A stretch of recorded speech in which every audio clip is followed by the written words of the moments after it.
Meus caros, atingi hoje os 50 mil seguidores, mas não deve ser por muito tempo, porque dado o teor deste vídeo que vou publicar agora a seguir, acho que já vou perder 200 ou 300, depois vou demorar mais um mês a consegui-los novamente. Mas paciência, muito obrigado a todos, realmente foram 3 anos de trabalho. Eu tinha um canal antigo, mas foi-me cortado, porque publiquei um golo do Benfica, imagine-se. A Sport TV cortou-me o canal, nunca consegui reavê-lo, já tinha uns milhões de visualizações, mas pronto, recomecei novamente aí há coisa de 3 anos e cá estamos com os 50 mil, o que é bastante bom, porque só eu já bani para aí mais de 2 mil, só eu. Portanto, não quero muita gente, isto não é para o mainstream, isto é para gente que percebe o que eu digo. E somos e seremos sempre uma minoria, nunca seremos a maioria, porque neste país quem pensar pela sua cabeça nunca consegue chegar à maioria. Bom, mas vamos tentar. Meus caros, então, este é provavelmente um dos vídeos mais difíceis de todos aqueles que eu tenho vindo a fazer ao longo destes últimos anos. Já sei que serei mal compreendido, já sei que haverá muita gente que não entenderá aquilo que eu vou dizer na segunda parte do vídeo e justamente eu vou dizê-lo na mesma porque considero que a melhor solução para a Ucrânia e para a humanidade é esta que eu vou propor, mas vou dizê-lo no final. Antes, vou falar-vos das rações primeiro e no final, na segunda parte, das razões que devem pôr cobro a esta guerra o mais depressa possível, ou seja, hoje. Primeiro, as rações. É que não vai haver rações para animais daqui para a frente, porque cerca de metade daquelas que nós importamos vêm da Rússia e vêm da Ucrânia. Os cereais, claro. A Rússia tem um embargo, nós não compramos nada à Rússia agora, e a Ucrânia não tem embargo nenhum, mas não vai plantar nada, não vai ter tempo de plantar os cereais este ano, tem as suas estruturas completamente danificadas, tem a população em debandada, toda a gente está a tentar sobreviver, ninguém quer saber do milho para coisa nenhuma.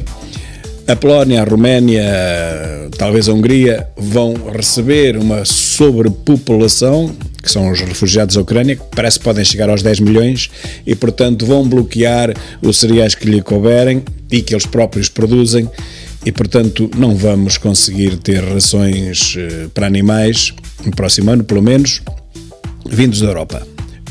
Resta-nos o Brasil, resta-nos a Argentina, a preços incomportáveis, mas já nem sequer está em causa o preço, em causa está a sobrevivência dos animais. Se não houver ração, ou seja, mesmo que seja caríssima, os animais não sobreviverão. Portanto, tem que se abater os animais todos. Este ano, a partir deste ano, não haverá mais carne para ninguém. Ou seja, vamos passar todos a ser vegetarianos, ou vamos comer peixe de forma compulsiva. Não por decisão própria, não por seguirmos algum globalismo escardoido, mas porque não vai haver carne para comer. É simples. Bom, mas os cereais não servem só para fazer rações para o gado, não servem só para isso. Também servem para alimentar as pessoas, os humanos. E não havendo para uns, também não há para outros. E, portanto, não é só a carne que vai desaparecer, é metade, provavelmente, da composição da nossa dieta que vai ficar a preços exorbitantes ou simplesmente desaparecerá de vez. Atrás dos cereais vêm as matérias-primas. A China comprou tudo o que havia para comprar, numa lógica de autossuficiência, e vá-se lá saber porquê, o que é que andaram os nossos políticos europeus a fazer nestes últimos anos, enquanto a China comprava tudo o que vale, tudo o que tem valor, tudo o que é preciso para a sua própria autossuficiência, soberania, e neste momento a Europa está nas mãos das duas grandes potências comunistas, a Rússia e a China. Teremos comida se eles nos enviarem e teremos energia se eles nos enviarem também a energia. Não se pode estar mais fragilizado no mundo do que a Europa está neste preciso momento relativamente a essas duas grandes e últimas ditaduras mundiais. As duas ditaduras que capturaram completamente as democracias. E este conjunto muito alargado, digamos, de conjuntos de sanções a que a Mastercard e Visa agora se associaram, tem um efeito perverso e reverso, que é o seguinte: As sanções vão prejudicar mais a Europa do que a própria Rússia. Eles vão passar mal, é certo, mas eles são gigantes e aquilo é uma ditadura.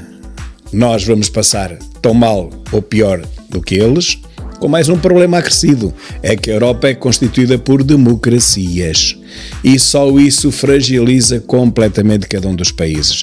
Na Europa, o povo pode revoltar-se, pode ir para as ruas, pode indignar-se. Na Rússia e na China não podem. Ou seja, com a falta da maior parte dos produtos e das matérias-primas, com o aumento de preços dos produtos básicos para o dobro, para o triplo, para o quádruplo, sei lá, de uma forma generalizada vai ser uma subida inacreditável.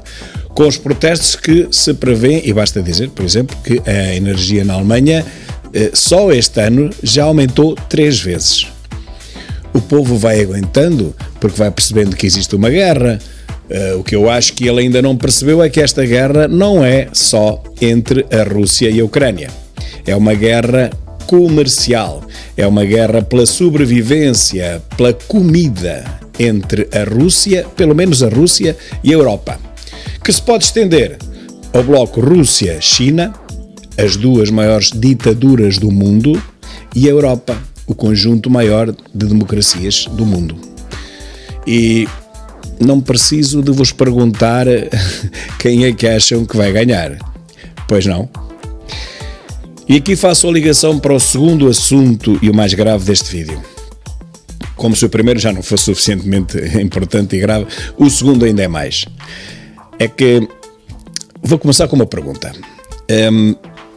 A Ucrânia terá alguma probabilidade de ganhar esta guerra? E a resposta é não.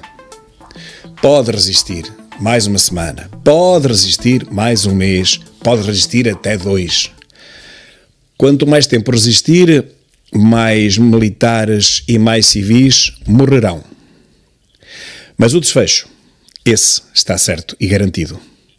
A não ser que Putin fique incapacitado, por alguma forma, coisa que não é previsível, a Ucrânia não tem hipóteses nenhumas de ganhar esta guerra. Nem a Ucrânia, nem ninguém. Portanto, a Rússia acabará por atingir os seus objetivos e nisto todos os comentadores estão de acordo, de norte a sul, de este a oeste, comunistas, socialistas, fascistas. A Ucrânia, ainda por cima sozinha, não tem hipótese nenhuma de fazer frente à Rússia por muito tempo. E quanto mais tempo fizer frente, mais gente morrerá. O resultado será sempre, invariavelmente, este. A Rússia, cujas intenções ninguém sabe ao certo quais são, mas sabemos que conseguirá atingi-las a 100%. Assim sendo, manda a inteligência básica que façamos a próxima pergunta e que é inevitável. Se esta guerra terminará de certeza absoluta com a vitória militar da Rússia, para que é que Zelensky está a prolongar a resistência? Eu bem sei que agora aqui, viram agora 10 mil comentários a dizer que eu não tenho razão nenhuma, que eles devem lutar até ao fim e até morrer o último. Bom, mas isso é estupidez a falar. Deste lado, eu tento pelo menos que fale um pouco de inteligência. Se o desfecho é conhecido, a Rússia mais semana, mais mês, menos mês, toma conta daquilo tudo. Não há quem possa imaginar outro cenário. É uma luta de uma formiga contra um elefante. E a Rússia até está a dar tempo e espaço a que Zelensky se possa render. Para que não morra tanta gente, provavelmente, ao contrário do que muitos comentadores dizem por aí, que eu vejo aqui as coisas de outra forma. Lá está. Se Putin quisesse, há muito tinha arrasado a Ucrânia toda, só com a aviação. Ele tem forças para isso e para mais do que isso. E neste momento não tem guerra em mais ponto nenhum do globo. Se ele tivesse várias guerras, várias frentes, aí podia-se pensar, bem, economia de esforço, logística e tal, mas não é o caso. Ele só tem uma guerra neste momento, é na Ucrânia. Ele só não tomou aquilo tudo para já porque não quis. Ele não quis, provavelmente, matar centenas de milhares de pessoas, com os danos colaterais que iam existir. E quis dar tempo ao Zelensky para se render. Aquela coluna dos 60 e tal quilómetros, acham que está parada por falta de gasolina. É preciso não perceber nada disto. Quem tem o exército como ele tem, que ele tem a tecnologia como ele tem, acham que ele parava a coluna porque lhe faltou alimentação para os homens ou faltou gasóleo para os carros? Por amor de Deus. Ele parou-a para dar tempo ao adversário para ele pensar se devia continuar ou se devia parar por ali. E na minha opinião, já sei que será muito criticada, eu acho que Zelensky, para poupar o seu povo, para evitar milhares e milhares de mortos inocentes, e já nem falo da parte militar, reparem, eu não falo da parte militar, que também é um massacre, mas os militares estão lá para isso. O povo não está lá para isso. O povo não é militar e vai ser massacrado na mesma. E quando um líder político percebe que o seu povo está em êxodo, o maior êxodo da sua história, bem sei que a história também é recente e é curta, mas nunca houve um êxodo destes, 1 milhão por semana, quer dizer, vai continuar assim, 1 milhão e tal por semana, vai chegar aos 10 milhões, segundo a ONU. Qualquer líder percebe que se o povo foge, e mesmo fugindo das mulheres e das crianças, os homens ficam lá, e vão ficar lá para ser massacrados. Esse líder político tem uma obrigação moral histórica, para com o seu povo também, é parar de lutar para poupar o seu povo. Apenas por isso. Deixemos-nos de nacionalismos, deixemos-nos dessas coisas. É uma guerra que não se pode ganhar. É uma guerra que não se pode sequer empatar. Não há forma nenhuma de haver qualquer tipo de vitória para Zelensky. O que ele está a fazer, resistindo, é prolongar a agonia do seu povo. E isso é muito mau, porque está sujeitá-lo a um massacre que não tem saída.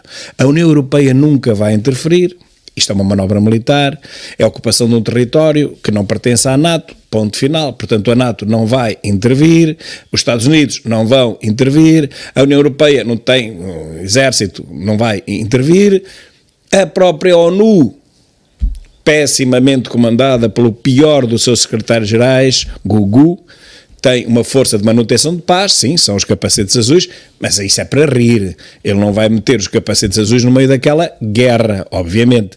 Não serviria de nada, só iria provocar mais mortos e globalizar a guerra. O corredor aéreo, estamos a ver que é impossível, Putin não deixa nada disso, não cede a nada, e disse ontem que considera este conjunto alargadíssimo de sanções contra a Rússia, do Ocidente contra a Rússia, como uma declaração de guerra. Vejam bem. Não há nada, meus caros, não há nada que a democracia possa fazer contra uma ditadura. Da mesma forma que não há nada que a inteligência possa fazer contra a estupidez. A estupidez é imbatível, ganha sempre. A ditadura, a força também. A força e a ditadura também ganharão sempre à democracia, pela fragilidade moral intrínseca à própria democracia. Para a democracia, 1000 mortos são 1000 pessoas que morreram. Para uma ditadura, não. 1000 mortos são 1000 baixas. Apenas isso. Ninguém pensa nas pessoas. Para uma ditadura, 1000 mortos são danos colaterais e até irrisórios e descartáveis, aceitáveis num contexto de guerra. Ninguém pensa nas 1000 pessoas, nas 1000 famílias, nas 2 ou 3 mil crianças que ficaram órfãs. A ditadura não quer saber disso para nada.